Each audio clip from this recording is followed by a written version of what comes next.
Jemi në episodin e radhës me gruan e fortë, zonjën Majlinda Bufi, e cila ka 3 mandate rresht në administrimin e një prej bashkive të teritorit të Republikës Shqipërisë, Bashkisë Roskovec, në mandatin e 3 të saj. Por herët përpara se ajo të ishte një administratore e këtij qyteti apo bashkie, ka qenë përfaqësuese në Kuvendin e Shqipërisë, përfaqësuese e popullit në Kuvendin e Shqipërisë. Majlinda, pse kjo iniciativë, pra ndërmarrja e një nisme të tillë për të përfaqësuar komunitetin e Roskovecit në administrim, dhe cili ka qenë çelësi i suksesit në këtë kontratë afatgjatë të lidhur me banorët e Roskovecit? E dashur Juli, për mua sot shumë kënaqësi që të jem përballë teje në këtë rrëfim, do thosha paksa ndryshe. Deri më tani jam mësuar që të jem përballë gazetarëve të njohur, edhe vendas, por edhe tuaj kam pas rastin për të rrëfyer nga ajo çfarë bëjmë ne çdo ditë. Sot kur të kam ty përballë, edhe si kolege, sigurisht që ndjem edhe më çlirët. Ideja apo fillimi i parë fare për të qenë përfaqësuese e Roskovecit, e komunitetit Roskovecar, duket sikur erdhi natyrshëm në 2013. Atëre nga një propozim konkret nga drejtuesi politik i qarkut në atë kohë, për të më bërë pjesë të listës, erdhi natyrshëm si pasojë e një rrugtimi të gjatë që unë kisha filluar që më herët, do thosha që kur unë mbarova fakultetin e inxhinierisë ndërtimit, dhe dashur pa dashur, pa e kuptuar as vetë, u bëra pjesë e atyre strukturave lokale, komisioneve zgjedhore, si një vajzë, ku di unë, ambicioze, një vajzë rishtas që në fakt ka pas mungesë vajzash nëpër komisionin atë kohë, dhe sidomos në komunitetet të tilla si Roskovecit. Unë kam qenë një nga ato e angazhuar. Periferike, dhe kjo erdhi natyrshëm.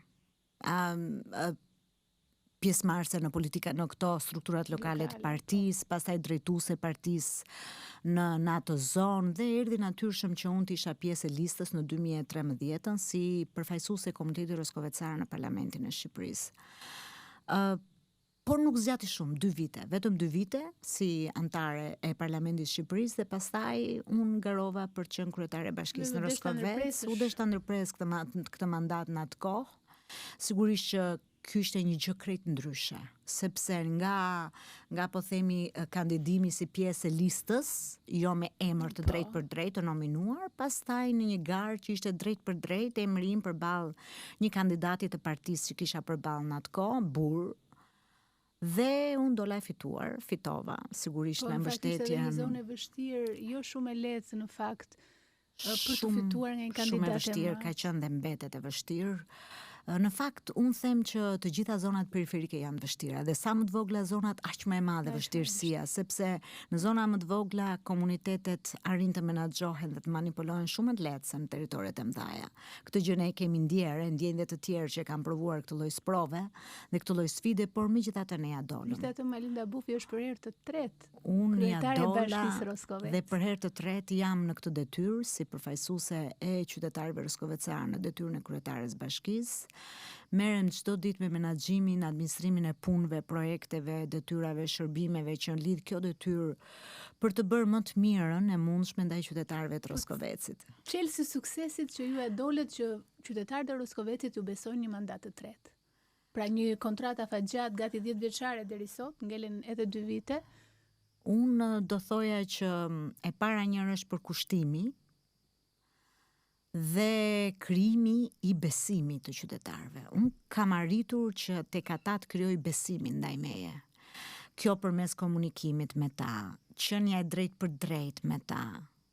Unë kam një natyrë që më karakterizon, unë jam shumë e drejtë për drejtë si natyrë. Ndoshta ky element që jo të gjithë ata që merren me politikë kanë, sepse politika kërkon një lloj kështu, po themi, marrjeve gjëra me politesë, me diplomaci, por megjithatë unë kam natyrën për të qenë drejt për drejt, dhe këto janë elementë të cilat kanë krijuar besim të qytetarët.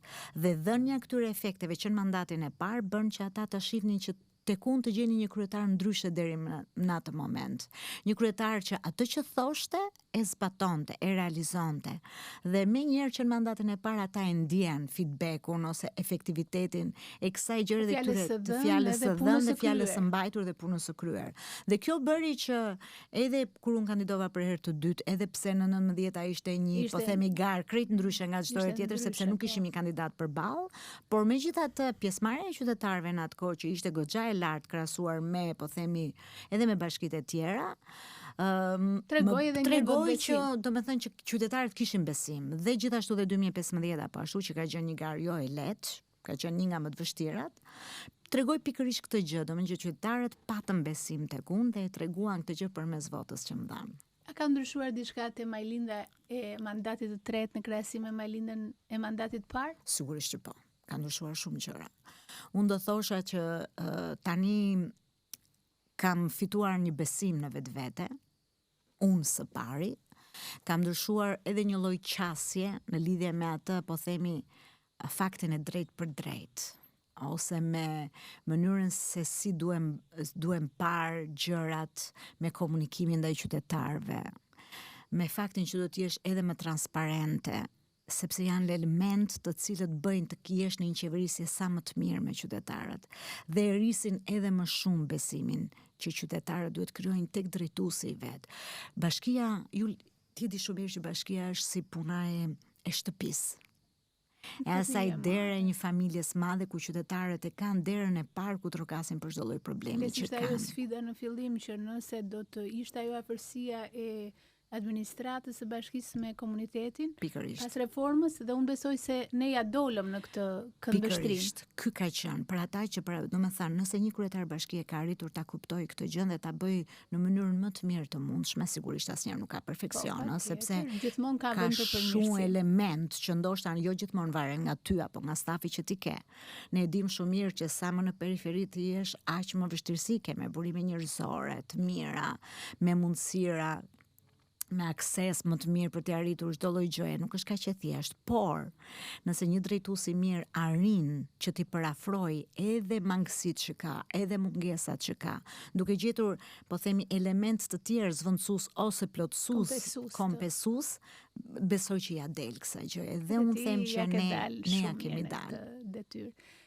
Cili do të konsideronin projektin më të rëndësishëm ose me thënë më ndryshe projektin që ju keni më për zëmër që keni implementuar në bashkinë tuaj dhe që është shpritur më mirë në fakt nga komuniteti. Pra, projekti që u lidh më shumë ju me komunitetin, që do të ndanit. Ne gjatë gjithë kësaj periudhe, 10 vjeçare tha dhe ju, ka shumë projekte që ne kemi ndërhyrë në infrastrukturë, në përmirësim rrugësh, qendra edhe të bashkisë, shkolla, kopshte, shërbime sociale, po ashtu që janë shumë të ndjeshme te një kategori e caktuar qytetarësh, gra, mosha e tretë, fëmijë në nevojë. Por unë do thosha një kompleks projektesh të cilat janë zbatuar që kanë të bëjnë me qasjen ndaj fermerëve. Bashkia e Roskovecit është bashki me drejtim bujqësor. Dhe duke qenë si e tillë, ne ja kemi dalë që të ndryshojmë qasjen e fermerëve. Dhe kjo bëri që ata të kthejnë tani vëmendjen e tyre ndaj bujqësisë. Në qoftë se në 2015 ne kishim gati 50 hektar sera në territor, tashmë kanë arritur gati 300 hektar sera. Sigurisht që këto janë investimet e vetë fermerëve, padyshim, që investimet që ata i kanë bërë ose në disa raste edhe me mbështetjen e qeverisë, padyshim edhe me investimet e tyre, por kjo ka të bëjë me besimin që fermerët dhe banorët kanë arritur të krijojnë në disa shërbime që janë bazë për bujqësinë. Që shërbejnë. Për shembull, po të marrim ujitjen. Nëse një bujqësi nuk ka të garantuar shërbimin e ujitjes, ata nuk investojnë dot. Dhe duke qenë që ne investuam në gjithë sistemin e ujitjes, në ngritjen e stacionit të pompimit për ta marrë ujin nga lumi Seman dhe për ta çuar atë drejt fermerëve, qoftë në tokë të hapur, qoftë në sera, të cilat kanë nevojë për ujin gjatë gjithë vitit. Kjo bëri që ata të arrisin këtë besim dhe të kthehen investimeve në bujqësi. Gjithashtu, po themi në këtë grup investimesh, është dhe një nga investimet më të mëdha që ne jemi duke e përfunduar tani, ka të bëjë me mbushjen e rezervuarit Kurjanit dhe rijetësimin e rezervuarit Kurjanit. Rezervuari Kurjanit është i dyti në Shqipëri për sa i takon kapacitetit të tij ujëmbajtës dhe ujëmbledhës.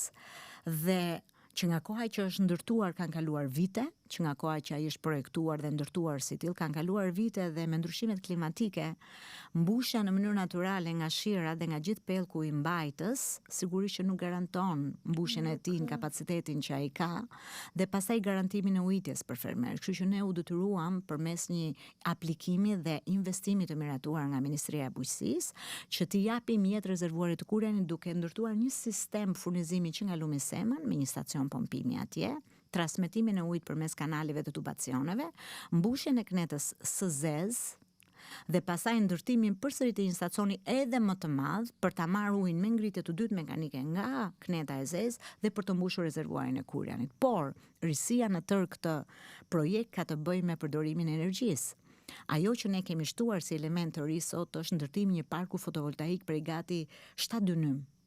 Pra 7.000 metër katror që do të shërbej prodhimit dhe energjisë për të përballuar gjithë shpenzimin e energjisë që kërkon ky stacion pompimi dhe duke harxuar zero energji, zero lek nga bashkia për këtë gjë dhe kjo do të sjellë uljen e kostove nga fermerët. Dhe unë mendoj që ky është një nga projektet më të rëndësishme për sa i takon gjithë fermerëve jo vetëm në zonën e Roskovecit, por edhe një pjesë të fermerëve në zonën e Patosit, sepse rezervuari Kurjanit shërben përtej Roskovecit. Dhe unë do të jem shumë e lumtur kur të shikoj realisht efektin në zbatim të këtij projekti, impaktin që do të japi në finalizimin e tij. Po për te punës suaj, Malinda, cili është pasioni juaj i fshehtë? Ju kam dëgjuar edhe të recitoni në një emision në televizionin Klan, edhe vërtet që ishte shumë e hishme në atë recitim. Unë të falenderoj shumë që ma kujtove. Kjo është një nga pjesët e mia në fakt njerëzore, do thosha që unë nuk e kam rrëfyer asnjëherë. Pasioni për leximin më ka shoqëruar gjithë kohën. Që kur kam qenë gjimnaziste, kam arritur deri aty sa mësuesi im i letërsisë, një nga mësuesët më të ashpër në thonjza të gjimnazit Roskovecit, ka ndruar jetë tani, po dhe më të mirët në atë kohë. Më ka besuar mua menaxhimin e bibliotekës shkollës në atë kohë. Dhe unë kisha mundësinë që të lexoja çdo lloj libri që ishte aty i fshehur nën sirtar. Dhe përpiqesha që në mëngjes kur shkoja në shkollë ta çoja përsëri në vend që mësuesi im i letërsisë mos e kuptonte këtë gjë dhe kështu përmes leximit erdhi edhe ai pasioni im për recitimin. Dhe në një puntat, në një nga këto ftesat që pata nga producenti i Krishtlindjen Tiranë, më ftoi dhe më tha: "Malinda, çfarë mund të performosh ti?" Dhe gjeta një nga poezitë më të bukura të Pablo Nerudës, është ndaluar, që në fakt e zgjodha edhe për të dhënë një mesazh, për të dhënë një mesazh edhe vetes time, dhe gjithë atyre që na kanë shoqëruar në këtë rrugëtim dhe që na shoqërojnë, familjes, gjithë njerëzve, për t'u thënë që është shumë e rëndësishme për të mbetur njeri në çdo moment, sepse gjithçka shkon, vjen. Thelbi i jetës. Thelbi i jetës, të qenë njëri dhe për të lënë një gjurmë shumë pozitive që në momentet caktuara nuk duket, por ndihet shumë. Ndihet shumë tek njerëz të tjerë me të cilët ti ke bërë rrugë dhe bën rrugë në këtë jetë. Më mirë se arti mund ta shpreh këtë. Sigurisht. Unë e kam shijuar shumë recitimin tuaj të Pablo Nerudës, por do doja që edhe ata që na ndjekin ta shijojnë me atë thjeshtësi recitimi, me atë botën e të brendshme, ta përcjellësh mesazhin që ka dash Pablo Neruda. Patjetër. Nuk besoj se do na e prishësh qenë. Jo, patjetër, po do futem tani çik në atë botën time. Është ndaluar të mos përpiqesh të kuptosh njerëzit, të mos mendosh se jeta vlen më shumë se e tyre, të mos kuptosh se gjithkush ka rrugën dhe fatin e tij. Është ndaluar të mos besosh historinë tënde, të mos kesh kohë për njerëzit që kanë nevojë për ty, të mos kuptosh se jeta, atë që t'i jep, mund edhe të ta marrë prapa. Është ndaluar të mos kërkosh lumturinë, të mos jetosh jetën, duke patur një qëndrim pozitiv ndaj saj, e të mos mendojmë se mund të përmirësohemi. Është ndaluar të mos mendosh se kjo botë mund të ishte e njëjta pa ty. E bukur, edhe shumë domethënëse. Ka një mesazh. Edhe kjo e recituar nga dikush që e do shumë jetën dhe jep maksimumin për ta ndryshuar dhe jetën e të tjerëve sadopak. Ka një mesazh shumë të rëndësishëm dhe shumë të bukur. Lum kush e kupton. Në kohën e mitologjisë greke, Pigmalioni ka qenë nga ata artistë që bëri një statuj shumë të bukur dhe e bëri aq të bukur atë statujën sa i thoshte dhe fliste me të dhe i thoshte fol. Kjo ishte në fakt vinte një zë nga mitologjia për të thënë atë forcën dhe dashurinë për pasionin dhe artin. Dhe arti është një nga gjërat më të bukura që duhet ta shoqërojë mendoj njeriu në jetën e vet sepse i pasuron shpirtin. Aq e vërtet është kjo që sapo the që sa unë këtë pasionin tim për artin e kam shprehur edhe për një vendimarrje si rezultat i dy iniciativave që kemi patur ne për të ndërtuar dy statuja shumë të bukura në Roskovec. Njëra ka të bëjë me vajzën muzeqare dhe tjetra me tregtarin e Roskovecit. Ja ke marr pak mendjen njerëzve, kështu se ke bërë një stil të guxuar aty. Në fakt guximi i përtej asaj që unë imagjinoja ishte skulptorit e autorit të veprës, të dy veprave të Ilmi Kasamit, të skulptorit. Ke pasur dorë ti për t'i thënë për atë pjesën? Mua më erdhi surprizë në fakt kjo gjë, po ta shohësh veprën në tërësi është një art, një mrekulli në dy element. E para në bukurinë trupore, se si e ka realizuar gjithë vajzën muzeqare, profesori nderuar, por dhe po t'ja shikosh syt. Ai tek syt nuk ka bërë dy sy me kokërdhok ose dy sy të plot, po ka bërë dy zgavra, të cilat jo të plot kanë atë thellësinë e shikimit që transmeton vajza muzeqare. Është kaq filozofike kjo gjë dhe kaq e bukur sa është. Unë nuk ta përshkruaj dot nëse nuk fokusohesh tek ajo dhe ta shohësh me këtë lloj këndvështrimi. Në fakt edhe përshkrimi që po i bën ti është i vërtet, edhe vërtet që ajo të rëmben me atë misticizmin e syve të saj. Vajza muzeqare. Shumë gra dhe vajza ju shohin ju si një grua të fortë, sepse keni kaq vite që menaxhoni një bashki, po edhe për vetë karakterin tuaj që i keni përballur me sukses shumë sfida tuajat. Po ju, a keni një model, keni pasur në fillimet tuaja ndonjë model të tillë të gruajave të fortë të cilit i jeni referuar? Apo Majlinda është ashtu vetë? Ky termi grua e fortë nganjëherë të bën që të ndihesh mirë, por edhe jo aq mirë. Sepse kjo gjë ka ardhur ndoshta për faktin që të atyra të rrugtimi që unë kam bërë në politikë, shumë herë jam rrëzuar, jam ringritur brenda partisë, më kam vënë shkompi në rrota, e kam patur rrugën jo të lehtë për të arritur këtu ku jemi, sepse unë e kam filluar rrugtimin tim jo thjesht se më mori dikush dhe më të futin në listën e deputetëve. Unë kam patur një rrugtim brenda partisë. E kam filluar këtë që pas 90-s, më 95-s, më fal, kur mbarova fakultetin. Dhe derisa arrita deri në atë moment kur futa bëra pjesë e listave, kam patur një rrugtim shumë të gjatë. Në opozitë kam drejtuar partinë. Nëpërmjet një karrier pathje ose meritokracie deri aty. S'kan ardhur gjërat me telekomand në këtë për të arritur aty, por gjatë zbatimit të detyrës time si kryetare bashkie, unë kam marrë vendime shumë të forta në territor, të cilat më kanë bërë që në momentet caktuara të përballem me efektin e atyre që prekeshin nga këto vendime në fakt të ligjshme edhe të moralshme, dhe i duheshin komunitetit dhe sot efektet e tyre janë të dukshme në Roskovec, sepse Roskoveci nuk do ishte ky që është sot nëse do ishin marrë ato vendime. Por ama efekti i tyre njerëzve më ka bërë mua që në moment të caktuara të kem edhe atë ndjenjën brenda vetes, çfarë po bëj? A duhet i bëj? Dilemat e mia, efektet në familje, kështu që nuk ka qenë lehtë kjo gjë. Pra, janë të dyja anët e medaljes që shkojnë bashk. Ne kam patur një model. Sot, unë them me bindje që nuk kam asnjë model, sepse dua të krijoj identitetin tim, që mendoj edhe dhe një farmase edhe mund ta kem krijuar, edhe e kam krijuar. Sepse po t'i referojmë një modeli, ndoshta ai ka atë rrugtimin e vet, ka krijuar ullukun e vet dhe unë nuk dua të kaloj në një ulluk të shkelur. Jo, më shumë pyetja ishte në kontekstin një model i fillimit tënd. Kam patur Margaret Thatcherin. Ka qenë dhe mbetet për mua një nga gratë që ka bërë histori në vendimet që ka marrë në politikë, një kryeministre e cila ka bërë kthesën në mënyrën se si i mori vendimet. Dhe që ato e kanë dhënë efektin në fakt. Më kujtohet një shprehje e saj në fakt që një grua nuk dihet sa e fortë është si qesja e çajit, që kur e fut në atë ujin e nxehtë, atëherë provon sa e fortë është. Është fiks kjo gjëja. Fiks është kjo gjëja, Është vërtet. fiks kjo gjëja. Po kritiku juaj më i fortë apo oponenti që ju i dëgjoni fjalën, besoj Është bashkëshorti im. Është jo vetëm kritiku, por edhe mbështetësi. Ndoshta unë do thoja si çdo grua apo si në çdo çift. Ashtu siç thonë që pas një burri të suksesshëm rri një grua e suksesshme, vlen edhe anasjellta e kësaj gjëje.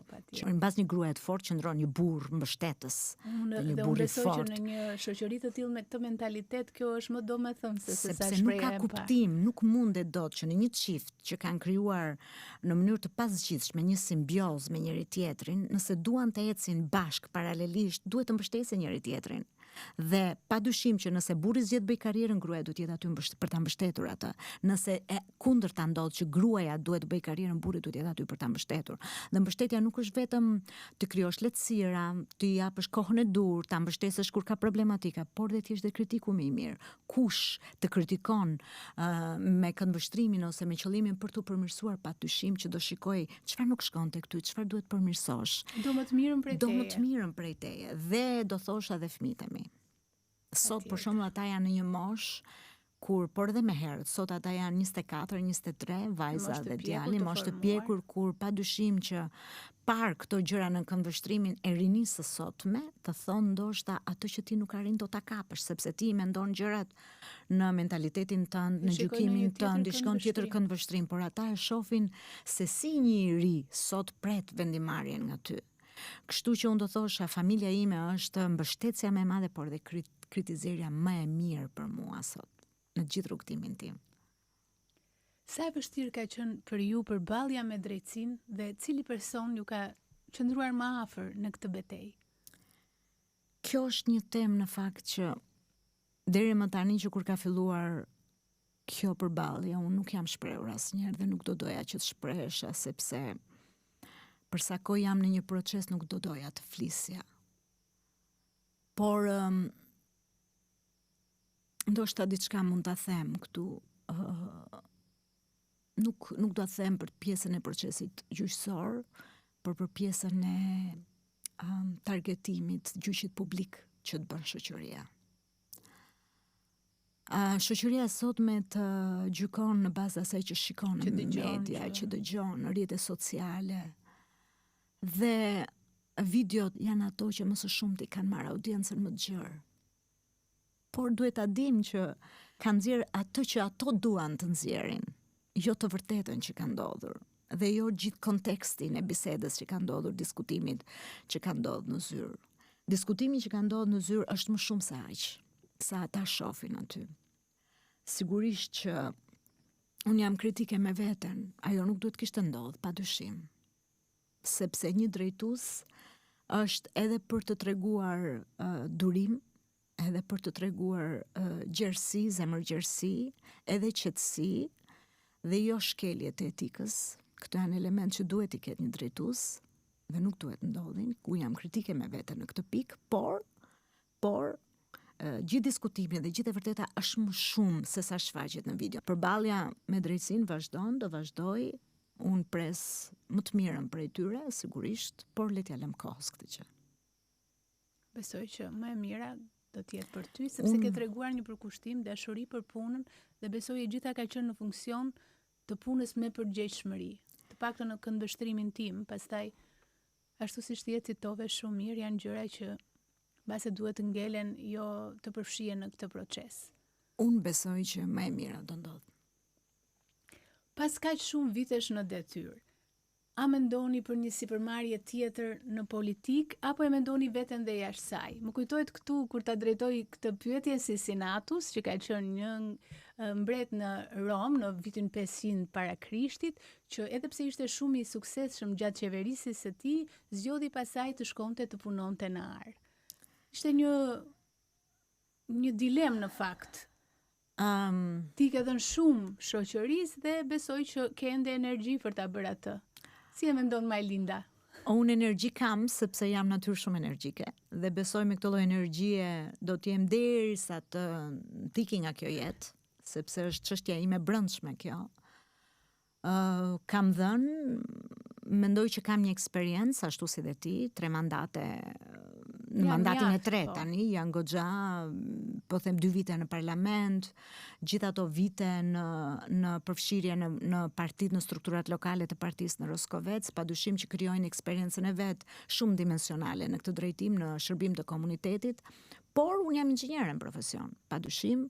Përpara se të përfshihesha në politikë aktive në 2013, padun kam qenë angazhuar në biznesin tim, si inxhiniere, si zbatuese, në kompaninë time familjare, e cila në vitin 2013 filloi procedurat e mbylljes për shkak edhe të konfliktit interesi që kisha pas përfshirjes si deputete në Parlamentin e Shqipërisë.